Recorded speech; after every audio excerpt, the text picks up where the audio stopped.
Señal directa. Saludo ahora con mucho gusto, como siempre, a la diputada local de Movimiento Ciudadano, Mara Robles. Mara, ¿cómo estás? Buenas noches. Muy buenas noches, Carlos. Encantada de saludarte y a todo el auditorio de Canal 44. Gracias, Mara. Se han ya aprobado las reformas secundarias de la reforma educativa, las leyes secundarias de la reforma educativa. ¿Qué rescatarías tú de todo este, nuevo avance en el tema educativo? Rescato que hay una perspectiva muy amplia de derechos humanos, el reconocimiento por fin de la necesidad de brindar educación para la igualdad entre hombres y mujeres, el reconocimiento de que tenemos que brindar una educación respetuosa de la diversidad y de las lenguas indígenas, y algo que me llena de satisfacción, que es que desde el Congreso de Jalisco impulsamos la necesidad de que se reconozca la educación para la vida como parte de la educación integral de las niñas, los niños y los adolescentes. Es decir, que hay educación en artes, educación cívica y ética, educación en valores, educación para la ciudadanía, educación física, educación socioemocional, o sea que no solamente lo lectivo sea parte del proceso educativo. Entonces, lo que rescato es que hay una amplia perspectiva de derechos humanos y un interés muy marcado por conseguir equidad. Es una buena noticia. Claro, hace algunas semanas, bueno, meses ya, hubo algunos cuestionamientos por haber aprobado una reforma educativa y puesta en vigor el nuevo ciclo escolar sin las leyes secundarias, Mara. Sí, porque el artículo tercero constitucional, que fue reformado el 5 de mayo, dio las grandes directrices, pero no los cómo. Y donde sí hubo debate, pues es en el tema de los métodos de ingreso, promoción y permanencia de los maestros, que cambiaron, porque en la anterior reforma educativa, como todo el mundo sabe, se planteó que debía ser el mérito y un examen y una evaluación lo que mantuviera a los maestros frente a grupo. Una evaluación que fue muy cuestionada porque fue planteada desde un punto de vista punitivo, persecutorio contra los maestros, casi de linchamiento, cuando los maestros pues somos nada más y nada menos que la media naranja de los estudiantes en el proceso educativo. Entonces tú no puedes lanzar una reforma educativa contra los maestros, es absurdo. Y lamentablemente pues eso fue lo que ocurrió, fuese o no la intención.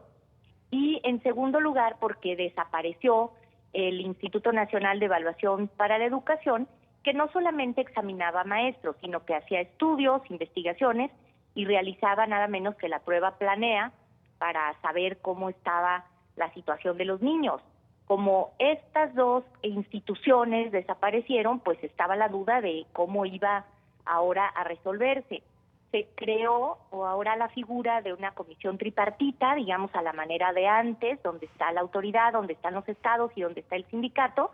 Y bueno, hay quienes han manifestado su temor de que esto signifique la vuelta a la venta y la herencia de plazas. Yo quiero creer en la palabra del secretario de Educación, Esteban Moctezuma, en el sentido de que el mérito seguirá estando al centro y que los egresados de las normales, de la Pedagógica Nacional, que ahora tendrán preferencia para obtener una plaza, serán los mejores. Yo estoy a favor del fortalecimiento de las normales y de la UPN. Son instituciones maravillosas a las que no se les ha dado el lugar que les corresponde. Y en Jalisco, particularmente, tenemos que hacer una ley que esté a la altura de los mejores propósitos de la reforma al tercero. Entonces, bueno, pues nos viene una cantidad de trabajo maravillosa y justo quiero invitar a todo el auditorio, especialmente a los padres de familia de los maestros, a que participen de la elaboración de la ley. La ley no es solo un asunto de diputados y lo que tenemos que poner al centro es que los chicos aprendan. Lo más importante es si los niños saben o no lo que tienen que saber. Claro. Ahora, ¿por qué no nos puntualizas mejor este tema de educación para la vida, Mara? Encantada. Mira, básicamente la educación debería ser integral. Es decir, los niños deberían salir de la primaria sabiendo leer y escribir. Y es una tragedia que en nuestro país 6 de cada 10 niños salen de la primaria sin saber leer y escribir. Entonces tú te estarás preguntando, bueno, entonces ¿por qué salen de la primaria? Bueno, porque el indicador de éxito es la calificación. Y entonces, si los niños aprueban, pasan de grado. Pero no hemos puesto hasta ahora el empeño, padres de familia, profesores y los propios chicos, en reflexionar sobre si sabemos lo que tenemos que saber. Lo mismo pasa en matemáticas, en ciencias sociales, en ciencias naturales. Pero muchas dificultades del aprendizaje tienen que ver con la falta de habilidades y capacidades en otros terrenos de la vida. Por ejemplo, las capacidades socioemocionales. Hay muchos chiquitos que son tímidos y que son brillantes y que si tú no les brindas la posibilidad de expresarse a través de un coro, de un instrumento musical, de una obra de teatro, quizá no van a encontrar las fuerzas para poder decir, yo tengo una respuesta a esa pregunta, porque les intimida participar en clase. Entonces, si tú les abres la posibilidad de expresarse a través de las artes, les estás dando más posibilidades de aprender. Digo, es muy público y notorio que la música fomenta el pensamiento matemático, es clásico, digo, el ejemplo más bello pues es que Einstein tocaba el violín, ¿verdad?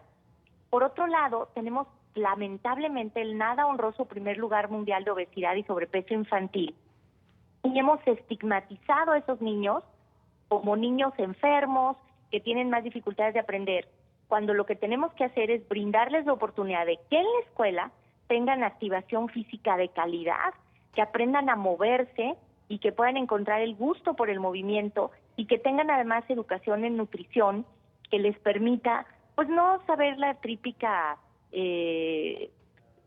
frase hecha esta de come frutas y verduras, que ya se convirtió en un lugar común, sino que realmente puedan entender qué significa que tomarse un refresco son más de 8 cucharadas de azúcar en un vaso de agua. O sea, no es lo mismo que tú digas, no tomes refrescos, a que le digas, a ver, ahí te va un vaso de agua con 8 cucharadas de azúcar. Uy, pues cualquiera se espanta, ¿no? Entonces, bueno, la educación para la vida es la que complementa el proceso de enseñanza-aprendizaje. Es muy importante para mí decir que no lo sustituye. O sea, los niños tienen que aprender a leer y escribir, tienen que aprender a sumar, restar, multiplicar y dividir, tienen que aprender a saber los conocimientos científicos tanto en ciencias naturales como en ciencias sociales. Pero estas otras herramientas de la educación para la vida les facilitan el proceso y hace que además el proceso educativo se vuelva gozoso, mucho más alegre, menos rígido, en donde todo el mundo no sienta como, uy, voy a la escuela, sino que ir a la escuela sea un placer. Yo conozco muchísimos chiquitos que van contentos a la escuela y yo como maestra en la universidad, no sabes cómo disfruto ver a mis estudiantes desarrollándose, desplegándose, cuando te permites no ser la sargento del programa, sino ver si realmente están entendiendo. Y si en la cuarta clase que tú creíste que viste como una princesa no entendieron algo, pues te regresas hasta que el último de la clase lo entienda. Entonces, bueno, esa emoción de ser profesor es la que nosotros tenemos que sacar a flote. O sea, decir, a ver, puede estar pasando lo que sea en el mundo, pero aquí los jaliscienses tenemos una convicción. Nuestros niños y nuestros jóvenes son tan inteligentes como los niños finlandeses, como los niños de Shanghái, como los niños franceses, y los maestros, pues, ¿qué creen? También podemos, pero claro que tenemos que aprender nuevas técnicas. A mí me pasó, por ejemplo, que en la licenciatura donde doy clase, vino a estudiar una chica invidente, brillante, muy inteligente, pero bueno, para mí fue toda una novedad aprender cómo poder trabajar y cómo enseñar. Ahora resulta que ya tenemos un curso maravilloso para poder enseñar mejor a quien tiene capacidades distintas. Entonces, no es que un maestro sea ignorante o malo, es que muchas veces nos enfrentamos a cosas diferentes que no habíamos conocido. Entonces, así entiendo yo la evaluación pedagógica, la evaluación formativa, la evaluación educativa. O sea, como un balance que te permite decir, la tabla periódica de los elementos se puede enseñar de una manera que no espante a los chicuelos, ¿no? Claro. Mara, ya terminó entonces aquel, pues yo diría hasta falso debate del niño con falda y las niñas con pantalones. Me interesa mucho hablar de eso. A ver, las mujeres, que por cierto mañana es el aniversario de que conquistamos el derecho al voto femenino, también hace muchos años que a través de luchas de mujeres muy valientes conquistamos nuestro derecho a usar pantalones. Y no por otra cosa, sino porque usar pantalones te permite una mayor comodidad, una mayor libertad y en ciertas circunstancias una mayor seguridad. Y la inmensa mayoría de las niñas usa pantalones. Y además, en tiempos de frío, en tiempos de dengue, en tiempos de muchas cosas, pues usar pantalones es una garantía de seguridad y de libertad. Entonces, ¿por qué las niñas que ya usan pantalones todo el tiempo no van a tener derecho a usar pantalón en la escuela? Es absurdo. Ahí te va, hay dos uniformes. Uno al que se le denomina eufemísticamente de gala, que es el de todos los días, y el uniforme de deportes. Ahí sí hay un pants. Y las chiquitas pueden usar ese día el pants, el pantalón, pero los demás días no, los demás días tienen que llevar falda. Lo único que tenemos que hacer es decir que las niñas tienen derecho a usar falda y o pantalón, de tal manera que puedan optar porque su uniforme de gala sea de falda o de pantalón. Claro, otra opción es que le echemos un poquito más de agua a los frijoles, que para eso estamos los diputados, y entonces a lo mejor aumentemos el presupuesto para uniformes escolares y entonces las niñas puedan tener falda y pantalón. Claro. Entonces, bueno, a estas alturas no vamos a renunciar al derecho de las niñas a usar pantalón, no más faltaba. También sería el uniforme de gala, también puede ser con pantalón, claro. Correcto. Bueno. Y no metamos a los niños y a las niñas en debates complejos que probablemente no son los más adecuados para el momento de su desarrollo y, por supuesto, no restringamos libertades que se han ganado. Claro. Alguien me dice, ¿y tú qué opinas entonces de que los niños usen falda? No les saques. Yo les digo, bueno, pues el príncipe de Inglaterra usa falda y nadie lo critica. Los escoceses usan falda y nadie los critica. Nada menos Aristóteles y Platón pues daban clase en una túnica que es una larga falda. Nuestros antepasados pues usaban taparrabos. Es una cuestión cultural. No complejicemos lo trivial. Yo creo que en este momento no generaría consenso que lleváramos el debate tan lejos.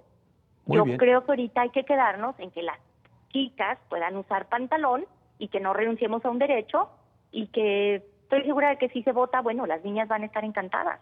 Muy bien. Pues Mara, como siempre, un gusto platicar contigo. Te agradezco que hayas tomado la llamada. Al contrario, para mí es un placer y un trabajo que hago con muchísimo gusto estar en contacto con ustedes. Estoy a sus órdenes. Muchas gracias. Hasta pronto. Hasta pronto. Mara Robles, diputada local de Movimiento Ciudadano. Una pausa. Regreso con más.